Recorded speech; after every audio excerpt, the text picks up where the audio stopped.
Hi, I'm David Berger from TruOps. We're here today to talk with Michael Rasmussen and Mitali Sharma. Michael is known as the father of GRC, and Mitali recently won the coveted Cybersecurity Sentinel Award. They're going to talk to us today about how an Agile GRC platform could be used instead of manual processes to provide value to your firm. If you have any questions during the presentations, just use the tab on the bottom. We'll queue them up and respond at the end. As a reminder, this webinar will be recorded. And now let's listen to Michael. I'm Michael Rasmussen of GRC 2020 Research, as you just learned about. My job is research. I spend my time understanding what keeps organizations up at night in context of governance, risk management, and compliance, and the broad spectrum of that, and how they go about solving those challenges they're facing with strategy, process, and technology. So in that context, we're here to learn about the benefits of using an Agile GRC platform instead of manual processes for governance, risk, and compliance. I look forward to spending this virtual hour with you, answering your questions, whether it's during this webinar or after it. My contact information will be included so you can get a hold of me. But let's start with understanding what business is about today. And for a moment, let's just pretend that 2020 never happened. Let's go back to the end of 2019. I bring us there because at the end of 2019, I published a paper in Enterprise Risk Magazine called Navigating Chaos. And that's what business is about. It's navigating chaos. The regulations are changing minute by minute, second by second. For instance, global financial services firms are dealing with 200 regulatory change events every business day from approximately 1,000 regulators around the world. Lots of legal and regulatory change. There's lots of change to the risk environment, changing geopolitical risks, economic risks, industry shifts in standards. So much going on, shifts in technology that impact the organization. We have to monitor the external risk environment and the external regulatory and legal environment. We also have to manage and monitor the shifting business itself. Your business today is not the same business that it was last month, last year, or 2 years ago. Business is constantly changing.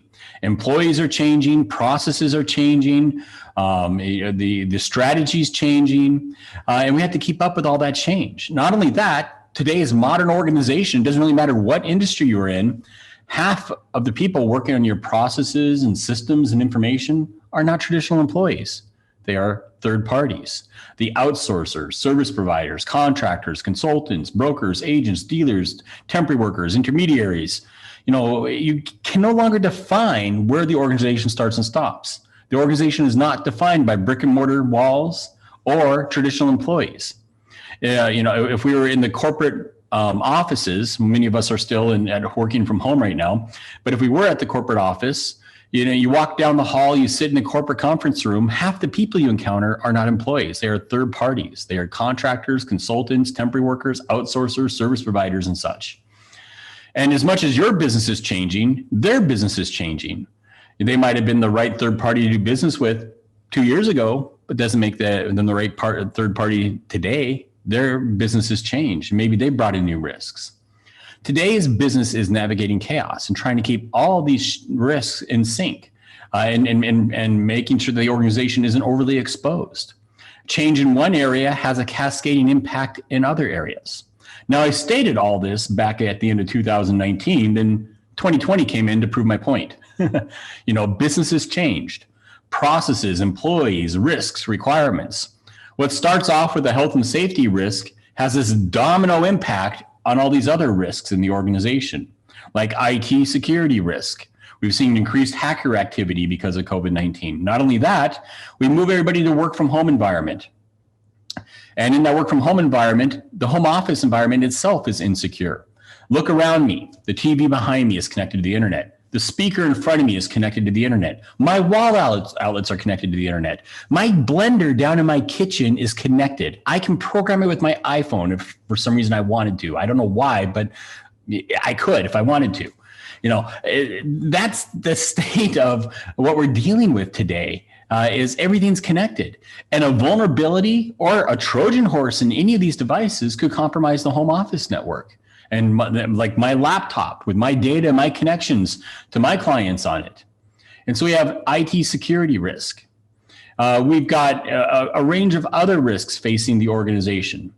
We've got risks such as, because of COVID-19, we've got increased risk of fraud. Employees that normally do good things because of the economic constraints might choose to do bad things. So you've got economic risks, like fraud risk and bribery and corruption risk and third-party risks. It's an interconnected risk environment. What starts off with a health and safety risk increases risk exposure in all these other risk areas just because of that one risk. And we have to be able to address that and manage that in today's dynamic, distributed, disrupted business environment, navigating chaos. COVID-19 is a proof point for navigating chaos. We have businesses navigating chaos before COVID-19, but COVID-19 just made it all the more chaotic. Employees' roles changed. When we had segregation duties issues and reduced staff means that the people wear more hats and creates more risk exposure. There's so many things I can go into. It's an interconnected risk environment. In fact, the physicist Fritjof Capra stated, the more we study the major problems of our time, the more we come to realize that they cannot be understood in isolation.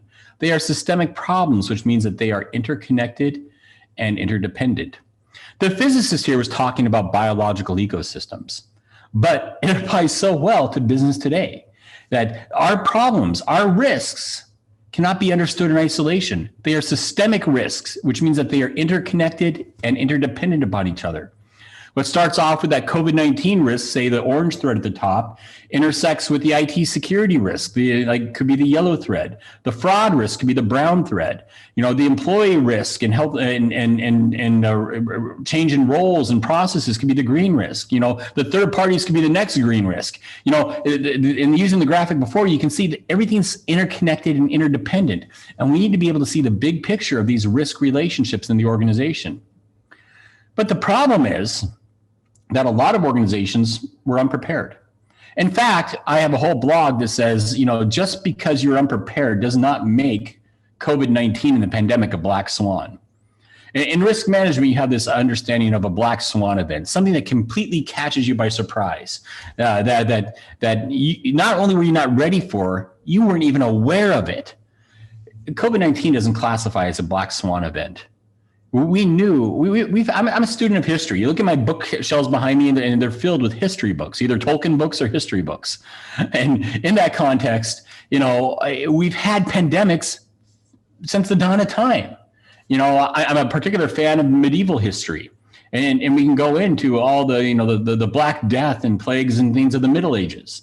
But even the last century, go back, 100 years ago, you had the Spanish flu killing 50 some million people around the world. Now, that would have been devastating today with today's modern travel and the interconnectedness of everybody now. But back then, when we didn't have jets, we were just beginning to learn to fly. We had biplanes and things. 53 million people died around the world. And that's significant. We've had pandemics before. We've been warned about them by Bill Gates and others.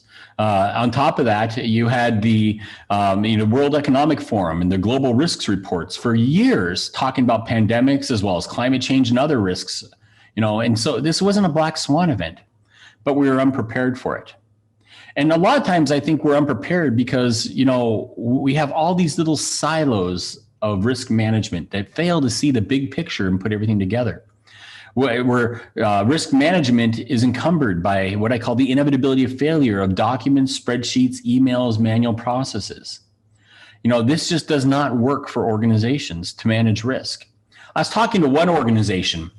They are spending 200 employee hours to build a risk report for the board of directors. Think about that. One employee at a 40-hour work week, that's 5 weeks of time to build a risk report for the board of directors. Why? Because it was all in documents, spreadsheets, and emails. And it took them 5 weeks to build this report. And it took all this tabulation and aggregation of information and things, only to find out, once they get the report done, they had a risk event that started 11 months ago, and it's grown, and it's significant. They weren't aware of it till they build this annual report from all these, manual siloed document approaches to risk management. And now it's out of control. That, my friends, that's not managing risk. That's reacting to risk. Another firm, I was working on their RFP for technology for governance, risk, and compliance. They did an internal study and found that 80% of their staff time in IT security, risk management, that's being operational risk management, audit, and compliance, 80% of their staff time was nothing more than document reconcilers. 80% of their staff time in those departments was nothing more than document reconcilers. Again, that's not managing risk and compliance. That's reacting to things. You know, I didn't go to school. I didn't go and get my business degree and law degree to go and reconcile documents. You know, I'm there to manage and improve the integrity of the organization and to manage uncertainty in the organization, not reconcile hundreds to thousands of document spreadsheets and emails. You know, this is a recipe for disaster time and time again. Furthermore, document spreadsheets and emails lack any type of strong audit trail, any type of integrity for the organization. If that regulator comes in, law enforcement, external auditor, opposing counsel in a lawsuit or whatever it might be, and they want to see your records of your assessments, records of communication of policies and things, and it's in document spreadsheets and emails, that doesn't stand up in court. You can completely manufacture evidence in document spreadsheets and emails. And the regulators are picking up on this. I was talking to another bank that moved to a GRC technology strategy because the regulator actually came in and said, you're not going to pass your next regulatory exam if you continue to manage risk and compliance in document spreadsheets and emails. That we want to see a complete evidence trail of what was assessed on what date and time, who assessed it. If somebody came back 2 weeks later and changed some result of the assessment, some question, some answer, you know, and modified, manipulated something, we want to see a complete evidence trail, an audit trail of every interaction on that and who interacted and date and time stamp. Document spreadsheets and emails do not get you there. Document spreadsheets and emails are a recipe for disaster. It's like Hercules battling the Hydra. Hercules had many battles to fight. One was against the multi-headed dragon, the Hydra. You cut off one of its heads and multiple heads grows up in its place. You know, that's ineffective GRC engagement when we try to manage governance, risk, and compliance in document spreadsheets and emails. Well, we have too many departments going in too many different directions, even in areas like policy management. And entering COVID-19, I talked to one insurance company, 25,000 employees. And they're moving into COVID-19 and they're moving into a work from home environment. Employees' roles are changing because there's reduced staff. And so people have to understand different policies than what they did before because they're responsible for more operations because of the reduction in staff. At the same time, home office expense policies were changing. Home office IT security policies were changing. There's increased risk of things like discrimination and harassment. And we've seen this play out this last week, like with what's going on with Asian people, and the whole focus on COVID-19 coming from Asia and the reaction of some people that crosses the line to discrimination and harassment and violence. You know, there's increased focus on things like that. And we need to remind people of those harassment and discrimination policies. Now, COVID-19 a year back, this insurance company came in and found out we have 20 different policy portals. Some are on SharePoint sites, some are on file shares, some are on something else. And policies look different in each portal. And on top of that, they were written in different language styles and used terminology inconsistently.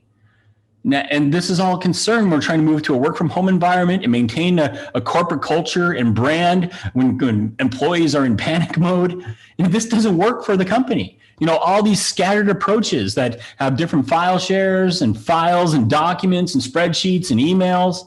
There are too many different departments sending too many communications in different formats. Governance, risk, and compliance management is too often buried in document spreadsheets and emails. That leads to wasted resources, the redundancy and overlap, where it takes 200 employee hours to consolidate and build that report, and we end up not managing risk or reacting to risk at that point.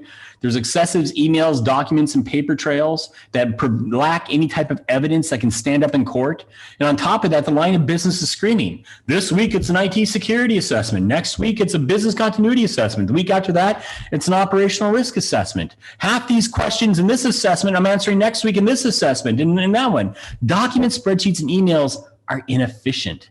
They're a waste of time, not only for the second and third line back office governance, risk, and compliance functions, but also for the first line, the front office of the business. They have to respond to these assessments and answer these questions. This is ridiculous.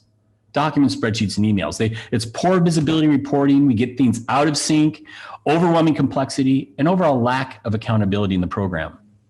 So we're shifting now, new directions in governance, risk, and compliance.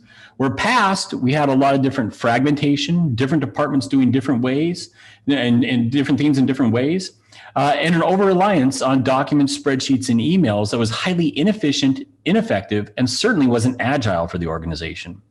We're moving towards a future where there's greater integrity and greater consistency with a harmonized and integrated information and technology architecture that delivers value in governance, risk, and compliance, where the organization can see the tree as well as the forest, that individual risk as well as the interconnectedness of risks, because everything is in there in being able to be managed in a singular database and architecture that can show these risk relationships.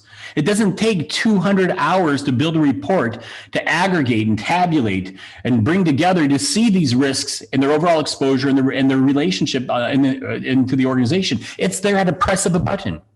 But not only can we see the tree in the forest, but we can see the leaves and the branches on the tree, the details of risk. And we can see the whole ecosystem of the forest, everything that influences the trees and their health as well. And the overall, the health of the forest itself, being the organization. We need to see the tree as well as the forest and everything that connects and is part of the forest. And when you do that in documents, spreadsheets, and emails, my friends, you just don't get there. Technology delivers that visibility and insight into governance, risk, and compliance that's there at a press of a button, where we can proactively manage risk, not reactively respond to risk. This requires GRC collaboration on strategy, process, and technology. There's lots of departments of governance, risk, and compliance. You have IT security, enterprise and operational risk management, corporate compliance and ethics, privacy, legal, internal audit, and other functions. We need to be able to get these different departments to work together and collaborate on an overall strategy, process, as well as the information technology architecture to support that. That's where we start, is with that GRC management strategy. What groups are working in your environment today? What are they doing and how are they doing that? You know, we need that GRC management strategy that brings these different groups together, not necessarily trying to consolidate and create a chief GRC officer, but because there's proper checks and balances in these different departments too. So what is the role of audit? What is the role of risk management? What's the role of IT security? What's the role of corporate compliance and privacy?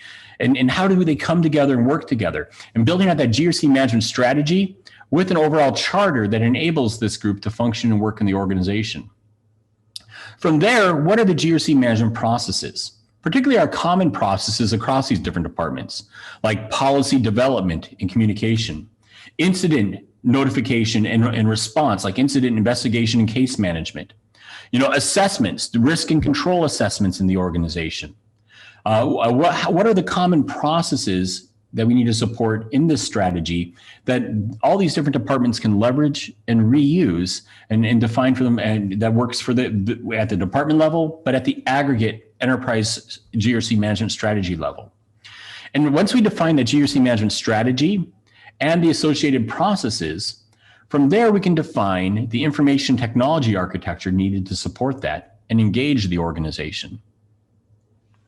So let's look at a history of GRC, from GRC 1.0 to GRC 5.0, a history of technology for GRC. I'm intimately familiar with this because I've been often called the father of GRC. Back in February 2002, I was at Forrester. I spent about 7 years at Forrester as one of their top analysts. And from 2000 to 2007, I was at Forrester Research. And in February 2002, on a cold, snowy day in the Chicago office of Forrester, I defined and modeled a market for technology to manage risks and controls and policies and security, defined this market for this need that I saw in organizations and labeled it GRC. So I've been called the father of GRC. And back in 2002, I defined GRC very broadly, but all of a sudden that year, we had Enron and WorldCom. And out of that came Sarbanes-Oxley. So for the first 5 years of governance, risk, and compliance, I call it the SOX captivity of GRC, the Sarbanes-Oxley captivity. And that was the GRC 1.0 period, where GRC technology was predominantly focused on internal controls over financial reporting because of Sarbanes-Oxley. GRC 2.0 came out, and I call that enterprise GRC from that period about 2008 to 2011. And this is, okay, the GRC is more broad than just internal controls over financial reporting and Sarbanes-Oxley compliance. Good governance, risk, and compliance involves all these other departments and functions and right here we're talking about back office functions, the second and third line of internal audit, IT security, enterprise and operational risk, compliance, and others. And that was this enterprise GRC focus, really focusing on the second and third line functions, the back office functions of governance, risk, and compliance. Then we entered the period of GRC 3.0, GRC architecture, from about 2012 to 2017. Now, this whole era of GRC technology is that we still have this core platform that can report on things and deliver stuff, but it needs to integrate with other solutions. There's best of breed solutions out there that are very fine-tuned and focused in specific areas of governance, risk, and compliance. Part of this whole GRC architecture period is realizing that no platform does everything. There are solutions out there that specialize in environmental risks and health and safety risks, commodity trading, like oil prices and things like that. There's specialty solutions that manage risk in all these different little niche areas. And GRC architecture is about how do we have that common core architecture and platform that can connect and integrate with other systems. Now we're in this era of Agile GRC, GRC 4.0. And this is several things that fall into place here. One is about engagement. It's not just about that second and third line functions, the back office functions of governance, risk, and compliance, but it's about the front office. How do we engage the teller at the bank, the doctor and nurse at the hospital, the insurance agent out there in the field, the call center representative in the call center? They're making risk and compliance and privacy and all these decisions day in and day out. Good governance, risk, and compliance isn't just about the back office, it's about the front office, engaging the first line functions. And that's Agile GRC, is how do we deploy highly intuitive, user experiences that are very role specific, that frontline employee doesn't get overwhelmed with complexity and terminology they don't understand and dashboards and things they have no clue about, that there's the right depth for the back office, but just the right intuitive information for the front office. So highly engaging user experiences that don't break on upgrades, because the previous generations of technology broke whenever there's an upgrade, and had a lot of challenges in that area. And it can be highly configurable with a lot lower total cost of ownership. That's the Agile GRC 4.0, which our host, TruOps, fits right into today. And we're moving towards that GRC 5.0, cognitive GRC, where we leverage artificial intelligence, cognitive technologies like natural language processing, machine learning, robotic process automation to bring more value to Agile GRC as we move into the cognitive era of GRC. But today's environment is changing constantly. And again, this is where manual processes and where document spreadsheets and emails fail continuously. Because we have to take in all this information feeds from external content sources like changing laws and regulations and geopolitical risk and economics and shifts in technology and vulnerabilities in technology, and taking all these different feeds outside the environment, as well as understand all the changes going on in the internal environment, and bring in all and continuously monitor change out there. Document spreadsheets, emails means you're always going to be behind the game, sometimes months behind the game. Where technology can make sure that you have all this information at your fingertips as soon as that information is available. We take in and filter all these changes, align it with our mission, vision, and values, our strategy, our process, our roles. We understand how this impacts the performance of the organization. We conduct risk assessments, and we identify the policies and controls that may be put in place to address the changing risk and regulatory environment continuously in our environment.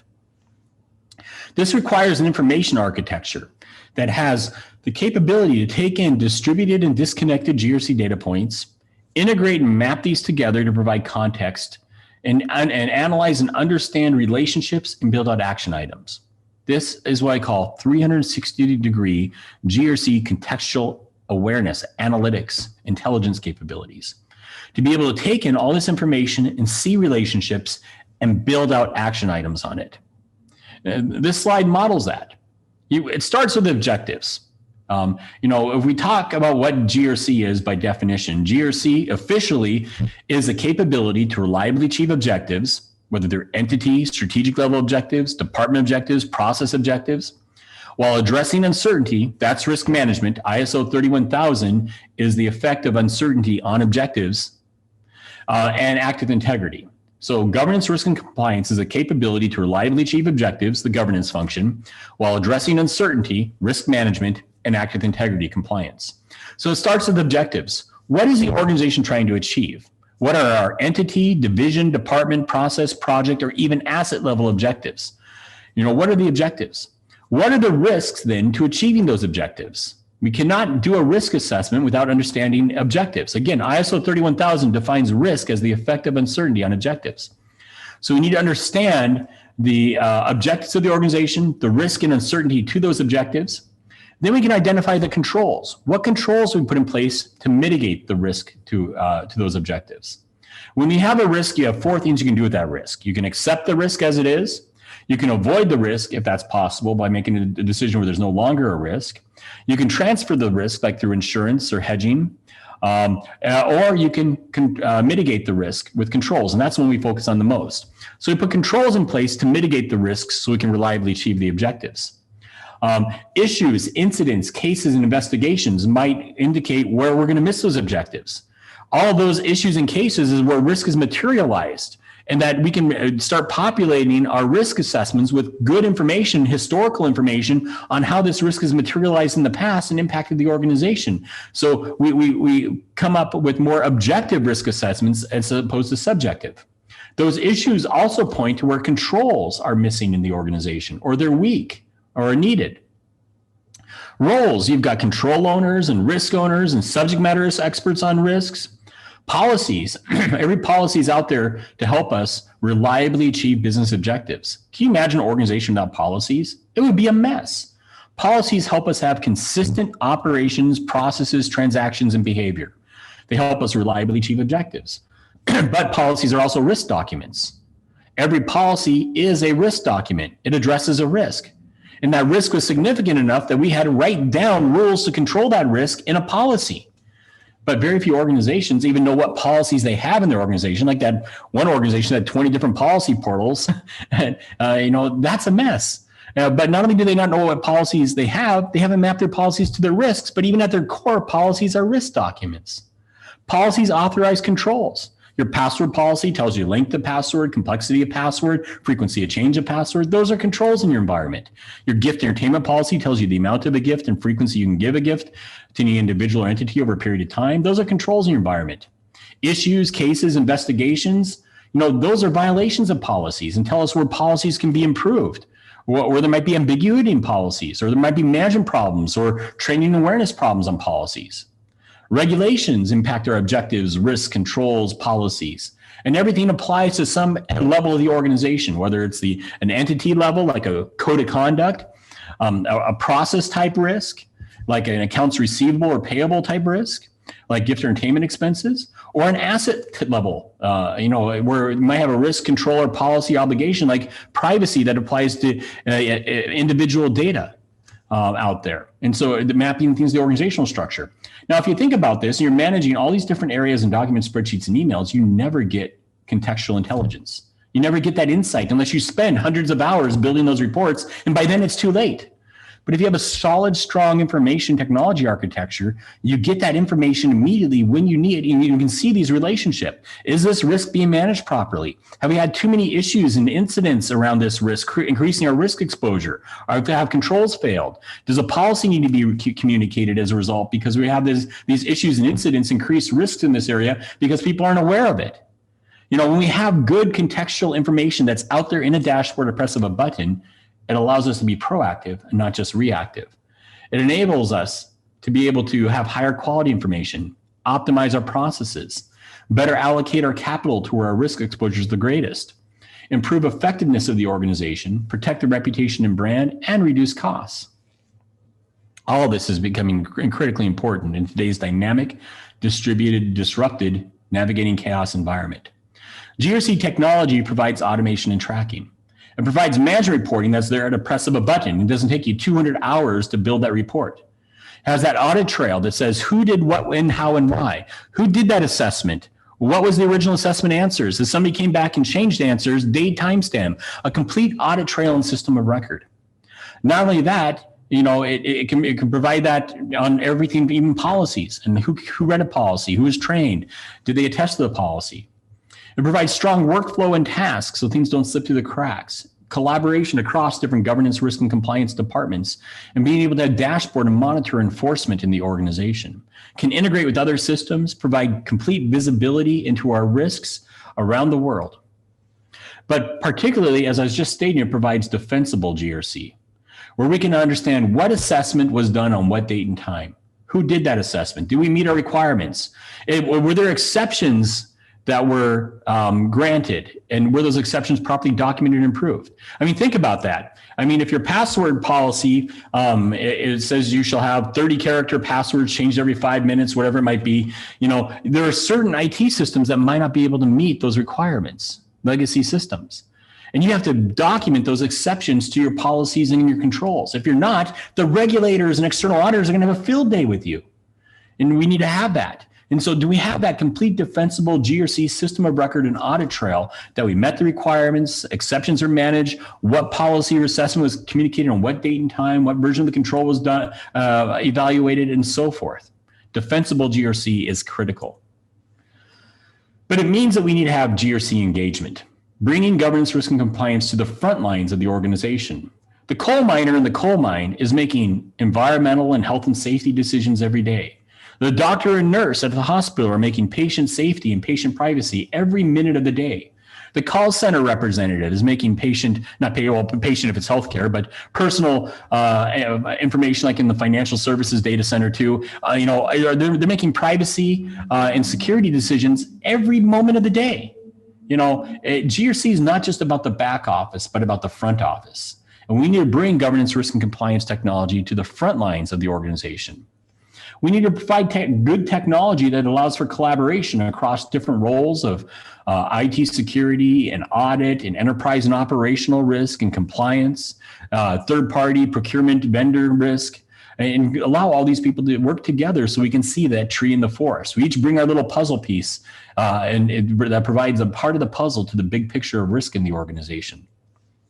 We need to be able to operationalize, understand GRC across systems and processes, and to be able to see that risk exposure in our different systems and processes. I mean, the foundational component to so many compliance initiatives, whether it's Sarbanes-Oxley or GDPR and CCPA, is understanding our business processes, the flow of data and information in those processes, the access to those processes.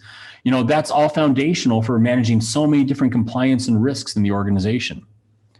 From there, we need good intelligence that can bring all this stuff into a common architecture so that we can have good key risk indicators that are triggered real time to notify us when thresholds are crossed, instead of 11 months later after we spend 200 hours building a report from all the documents, spreadsheets, and emails that make us reactive to risk and not proactive. And be able to engage people on mobile devices whenever or wherever they're at. All these are absolutely critical and foundational to today's modern, dynamic, distributed environment that's trying to navigate chaos.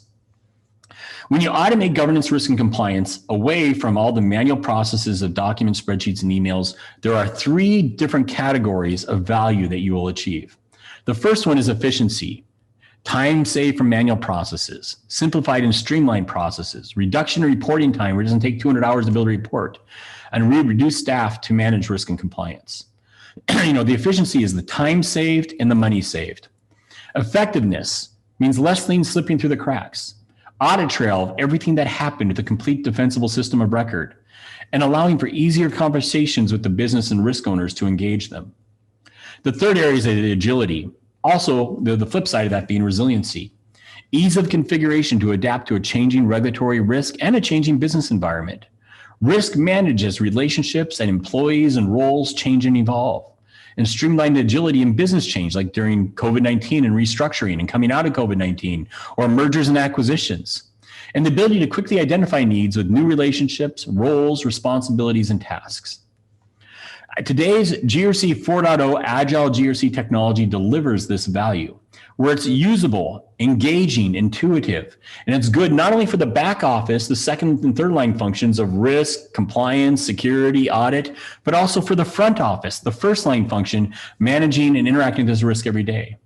Where it has a lower total cost of ownership. Legacy solutions in this space, according to the research I've done, for every dollar you spend in software, you're typically spending between $3 and $5 in implementation costs, not even counting ongoing management costs.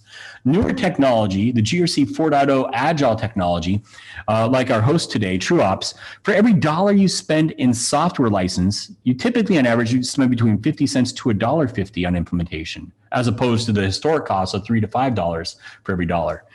Lower total cost of ownership, highly configurable and adaptable without having to code things and break things.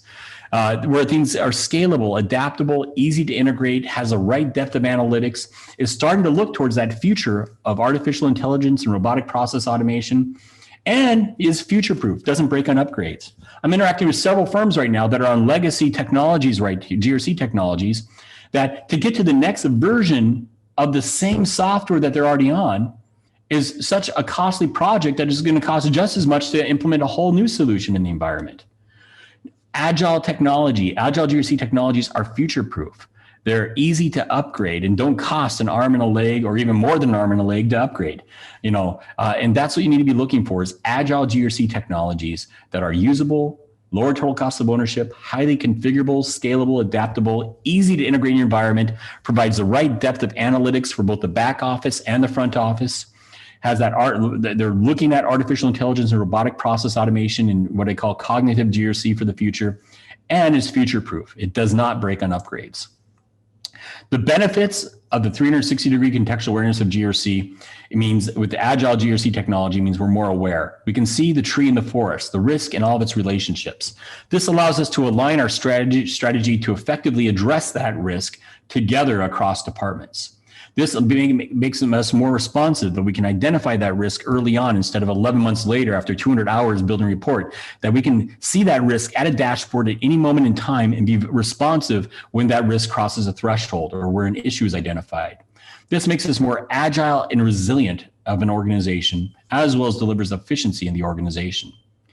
Now, if you're building on your journey here, I have 5 steps here for you. First off, it's critical to plan your GRC management journey by laying out the route ahead of time. You're doing something today. Every organization is doing governance, risk, and compliance today. Whether you're doing it on pen and paper or document spreadsheets and emails, or leveraging technology like our host TruOps today. You're doing something for GRC today. It could be the manual, inefficient, nightmare processes I outlined, or maybe you're more mature. But what's your current state and what's your future state? Where do you want to be 2 or 3 years from now? And what needs to change to get you there? From there, you need to get the right people on board. Who all should be part of the team? How do you get them conditioned and be able to work together as part of this strategy? Then you need to make sure you have the right technology that can deliver on that future state you're aiming for. You don't want to think, oh, we're already using such and such a vendor or something, that we'll just keep using them, to find out that they're not going to deliver what you want to deliver for 2 or 3 years from now. They don't have that functionality. If you're aiming for that future state, start with the technology that's going to get you there. You're not going to start climbing a mountain to find out you only have equipment to get halfway up and you have to come back down and start all over again.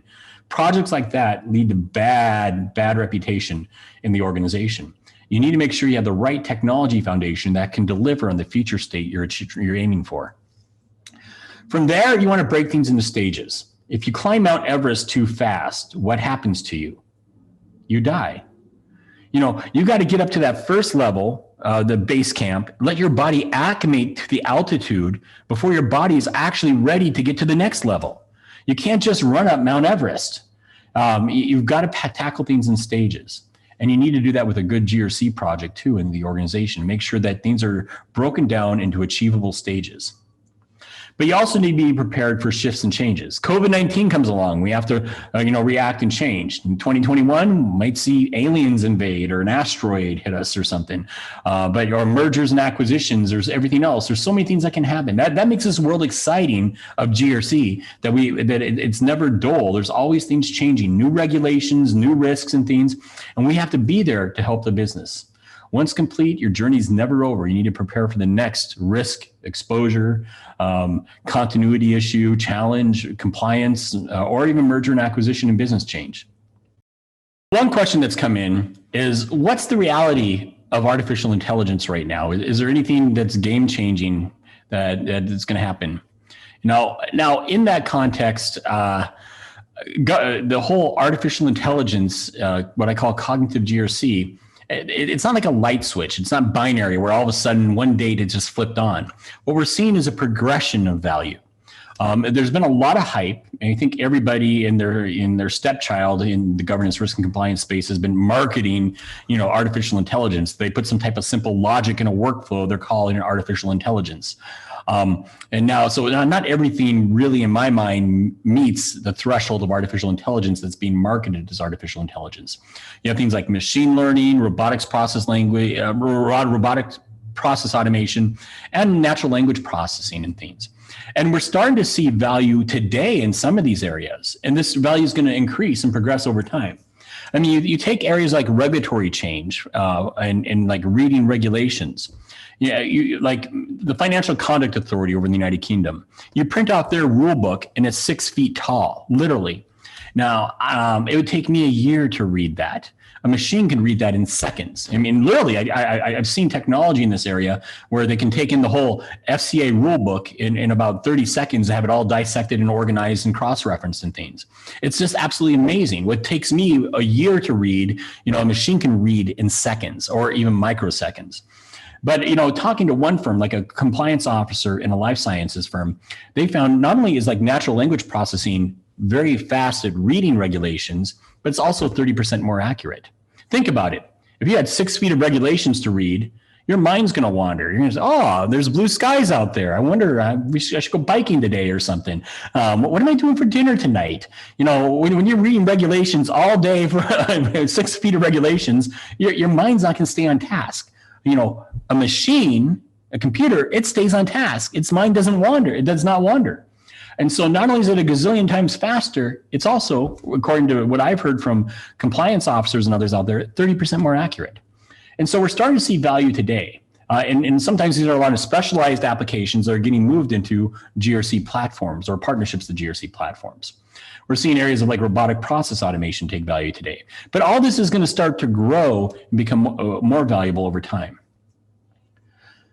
The next question that comes in here is, how do you go about building a business case? Well, I think I've already summarized that to a degree if you take those last 5 slides that I had. When I look at a business case, I start off with, where are we at today, that current state? And then what are we trying to achieve? What's the future state? And what needs to change to get to that future state? That's the foundation of a business case. Then, in that business case, looking at the current versus the future, how do I think my efficiency is going to change? What's it costing me today to do this? From regulatory fines and issues to staff time to anything else. What's it going to cost me? What does it cost me today? And then moving to this future state, what do you expect it to cost tomorrow? And what's that return on investment, the ROI? And as well as broader efficiency gains. But also in that business case, bringing that effectiveness and agility, being able to understand how is it going to make me more effective, accurate, thorough, complete, less things slipping through cracks, as well as the agility, keeping up with change. So to me, a good business case is going to start with the current state and measuring that, the future state of what we want to get to and the roadmap to get there, and then measuring the delta in the efficiency, effectiveness, and agility. So with that, I'm going to turn this back over to our host as we move through and see some of their insights into governance, risk, and compliance and how they're delivering on this. Thank you, Michael. Now let's switch over to Mitali and listen to how she can bring it down a little bit closer to some specific examples. Hi, everyone. Myself, Mitali Sharma. Thanks, Michael, for such a great insight on the Agile GRC and all the benefits associated with it. I'll move on and take it ahead, and we'll talk about the current landscape that is being faced right now. So with COVID-19, the digital transformation journey has accelerated big time. The need of the hour right now is to get a holistic view of the current landscape for the organization. What CISOs or the CXOs or business leaders are really concerned about is is to have a kind of a integrated view, a real-time visibility, and a real insight on the risk posture of the organization. They are concerned about what are the threats that the organization is facing. They want to have a real risk, real and reliable risk insight, which can help them build cyber resilience. We have had a lot of customers where we have been talking to, and we are talking to them about their digital transformation journey. And there are a number of challenges that we have seen across those customers, and most of them have some common challenges, starting from resources. Most of them do not have the right resources. It is difficult to retain resources in-house, to recruit them at the first place, and then to keep on training them and upskilling them at all times. The changing regulations, there are multiple regulations that are coming up, new acts, new regulations, new standards coming up every day. There's so many tools and technologies within the organization, which a CXO or a compliance officer has to ensure that all of them are mitigated, all the risks associated with those tools are mitigated. Like I said before, one of the key elements, that one of the key challenges that any organization is facing right now is getting the real-time risk insight, whether it is related to threats of the organization, the vulnerabilities in the organization, or anything related to the contractual or regulatory controls. Last but not the least, that would be budget and the value. Uh, so all of that as a whole, if you look at the slide right now, that's what is there on any CISO's mind, or a compliance officer, or anybody who's responsible for that compliance, for maintaining that compliance posture for the organization. There's so many emerging technologies. There are multiple standards, multiple systems, all of them working in siloed approach. What they need is something which can give them a unified and real-time risk insight, a real view of what my organization is right now. What is my compliance posture? What is my threat landscape? And what are those controls where I really need to work upon? Having said that, I would actually try to explain this entire thing through some of the user stories, and without naming any customers, some of the business challenges that we have seen wherever we have implemented solutions, wherever we have implemented TruOps, or wherever we have helped customers. We have seen that there are a number of business challenges, like the customers are having manual processes. At some places, there are no processes in certain areas, whether it is vendor risk management, threat management. So a lot of areas, there are no processes. At many places, the security tools are not there, or there is a manual data aggregation from those security tools. There is a limited visibility on the risks coming from IT, vendor, security. So there is no consolidated or one view of those risks. There is no defined ownership. The issues are tracked maybe in Excel or in silos in different business units. All this has led to a delayed risk insight, which means the vulnerabilities are either not detected on time, or the issues that are there, they are detected late, and the actions, as a result, the actions that are there, they are also not done on time. So this all exposes the organization to much higher vulnerabilities, and in a way, the real-time monitoring and the real-time action is not taken. So at SDG, we have always taken a customer-centric approach. And what we do here is that we have this customer-centric model divided into a process where we start with the manual process, to the extent that we digitize the process for the organization. At some places, we have also established that manual process. We have written down that manual process and then taken it to a digital process. Once that digital process is established, the next step is moving towards unified compliance. Now, to explain more about unified compliance, I would take that with an example. Let's say any of the standards that you go across, whether it is ISO 27001, PCI, HIPAA, any of those standards, all of them talk about risk management. So at this step, what we do is we identify a particular control. let's say we will say that we have to establish a risk management program for the organization. We define that one control, and once the organization is compliant to that particular control, the organization in turn becomes compliant to multiple standards. In a way, it is comply to one, and you test one and you comply to many standards. After moving on from unified compliance, we take the organization to a more risk-centric approach, wherein we move on from the unified compliance framework to a continuous compliance framework, integrating any of the tools, security tools that are being implemented within the organization, be it Nessus, Qualys, identity access management systems, any of those.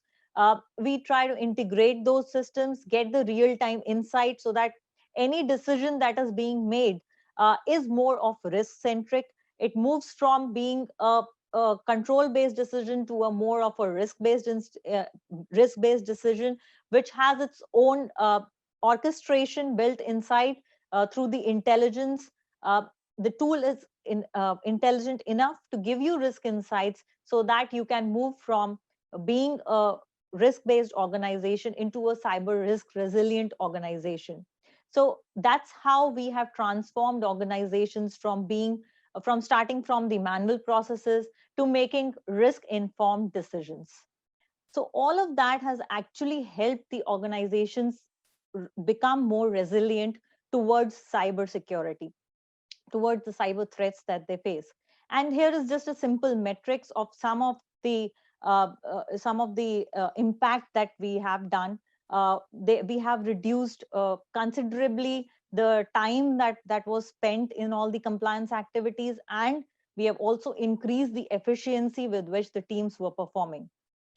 Having said all of that, I think when anybody starts to their GRC platform journey, here are some of the elements when you are going, and there are so many tools in the market. If you really want to go ahead and build and get one agile GRC for your organization, people ask us what are those key elements that we should look for when we are going to purchase a GRC or when we finalize a GRC platform. So there are certain areas where you can think about it. The cost of ownership, the vendor reputation, what is the scope of the product, what roadmap they have, how easy or difficult it is to adopt to that platform, what all it integrates with. Very important aspects are beyond the modules that it carries. What is its ability to run automated assessments, and will it be doing a continuous controls monitoring for me or not? Is the platform intelligent enough to orchestrate and provide me intelligence to take further actions? Will it provide me a dashboard and reporting in a manner that it gives me a real-time risk insight?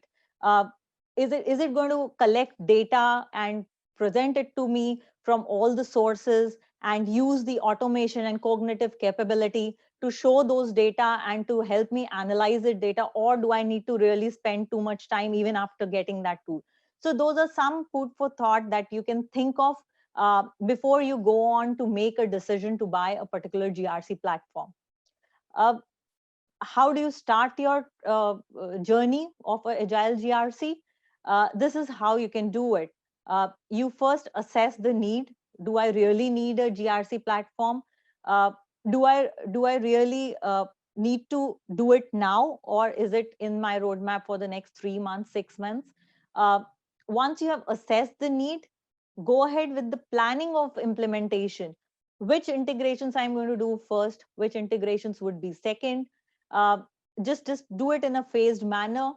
Next would be just implement it, operationalize it, take it within the organization, make it acceptable to the organization. Keep on doing continuous monitoring and governance through the platform. And then it is very important that with that continuous monitoring and governance, you keep on improvising it, keep on evolving it, and keep on making the changes to the platform as and how required, keep on customizing it. So that's why it's very important that the platform that you choose is scalable, is agile enough to handle all of these integrations, to handle all of these changes, which keep on happening every now and then in this agile environment. So the need of the hour, like I said before also, and I'll end up with this slide, the need of the hour is to get a platform which provides you with a unified risk insight from all the threat vectors, whether it is external threats, whether it is internal threats, your changing compliance and regulatory controls, your internal controls related to privacy, data, all the controls that are deficient right now. And the tool should be good enough, or the platform should be good enough to provide you intelligence to take action and orchestrate you in that manner so that you can take informed decisions and which are risk-based. So with that, I hand it over back to David for taking it ahead. Thank you, Michael, and thank you, Mitali. And thank you all for joining us. I know we didn't get to all of your questions, and we'll follow up with you. We'll also schedule more time because we appreciate all the activity. We look forward to seeing you again soon.